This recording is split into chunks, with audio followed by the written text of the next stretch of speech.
जय माता दी दोस्तों, गुप्त नवरात्रि की बहुत बहुत शुभकामनाएं आप सभी को। कैसे हैं आप सब? आशा करती हूँ माता रानी की कृपा से आप सब अच्छे होंगे। गुप्त नवरात्रि में माता रानी की पूजा आराधना करने से सभी मनोकामना पूर्ण होती है। तो अगर आप व्रत नहीं भी करते हैं तो भी पूजन जरूर से जरूर करें, और आप चाहे तो व्रत भी कर सकते हैं। तो गुप्त नवरात्रि की सरल पूजा विधि मैं आप सबके साथ शेयर करूंगी।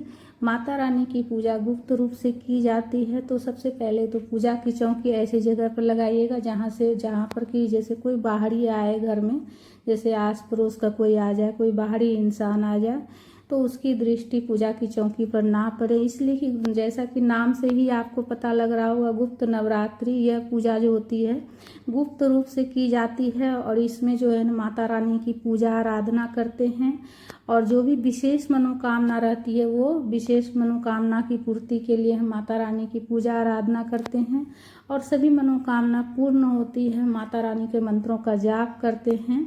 तो व्रत करते हैं तब तो बहुत अच्छी बात है, और अगर व्रत नहीं भी करते हैं तो भी आप पूजन कर सकते हैं माता रानी की प्रतिदिन, और माता रानी के मंत्रों का जाप कर सकते हैं। आपकी जो भी मनोकामना है वो पूर्ण होगी। इसलिए कि माता रानी तो सबसे पहले अपने भक्तों के भाव देखती है। तो अगर व्रत नहीं कर पाए हैं तो भी पूजन जरूर से जरूर करें। तो सबसे पहले तो देखिए, पूजा की चौकी लगा लिए। पूजा की चौकी लगाकर उस पर शुभ रंग के कपड़े का आसन देंगे, पुष्प का आसन देकर माता रानी को विराजित कर लिए हैं, और साथ में हम गणेश जी को भी विराजित कर लिए हैं। पुष्प का आसन देकर दीपक रखे हैं, दीपक को प्रज्वलित कर लिए हैं। दीपक आप घी से या फिर तिल के तेल से भी दीपक प्रज्वलित कर सकते हैं, और स्वच्छ जल में गंगा जल मिला कर लेंगे। सबसे पहले जल के छींटे देकर भाव स्नान करा लेंगे हम गणेश जी को और माता रानी को, और उसके बाद सबसे पहले हम गणेश जी की पूजा कर लेंगे। तो देखिए, गुप्त नवरात्रि में गुप्त रूप से पूजा आराधना की जाती है तो सभी मनोकामना पूर्ण होती है। और ये मनोकामना, जो भी आपकी मनोकामना है वो सिर्फ आप माता रानी से ही कहिएगा। अपनी मनोकामना किसी और से नहीं बताइएगा, कि मतलब घर में भी किसी को नहीं बताना है कि हमने माता रानी से क्या मांगे हैं। इसलिए कि ये पूजा जो होती है गुप्त रूप से की जाती है। तो अपनी बातें आप सिर्फ माता रानी को ही बताइएगा। आपकी जो भी मनोकामना है, जो भी परेशानी है, सिर्फ माता रानी से बताइएगा। तो माता रानी आपकी जो भी परेशानी है वो सब दूर करके आपकी जो भी मनोकामना है वो पूर्ण करेगी।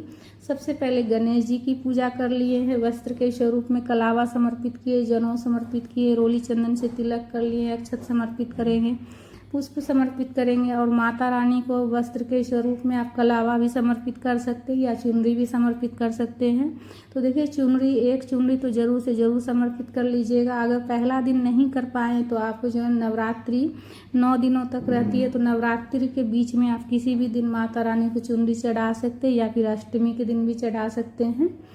तो नवरात्रि में देखिए, पहला दिन अगर आप चुनरी ना हो पाए तो कोई बात नहीं, कलावा समर्पित कर लीजिएगा वस्त्र के स्वरूप में, और चुनरी अगर हो तो चुनरी चढ़ा लीजिएगा। और उसके बाद माता को हम सिंदूर लगा लेंगे। माता का 9 स्वरूप है तो सभी माता को सिंदूर लगा लेंगे।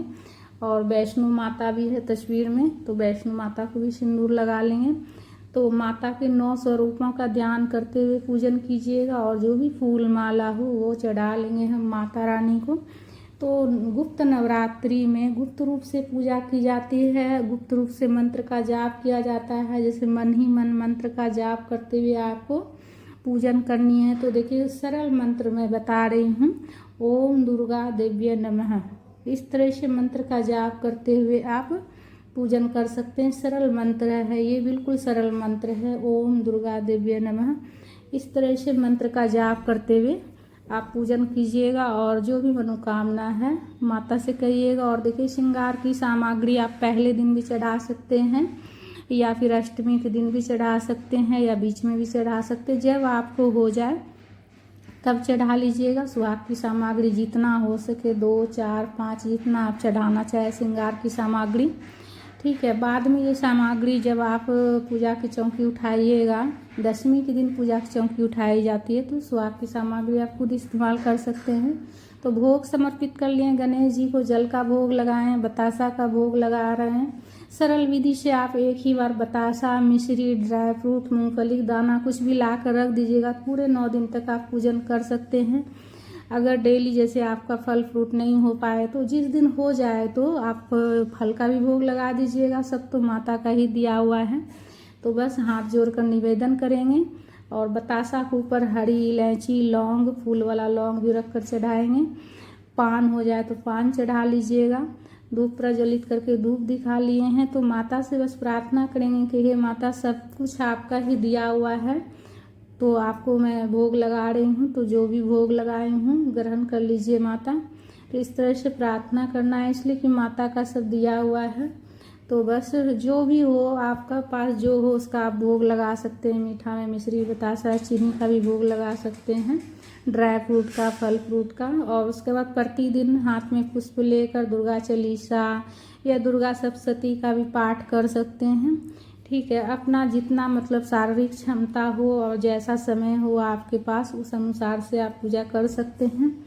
और देखिए, पूजा करने के लिए आप डेली, आप प्रतिदिन दिन भर आप भगवान का, माता रानी का ध्यान कर सकते हैं। ज़रूरी नहीं कि पूजा के चौकी के पास बैठकर ही ध्यान करेंगे।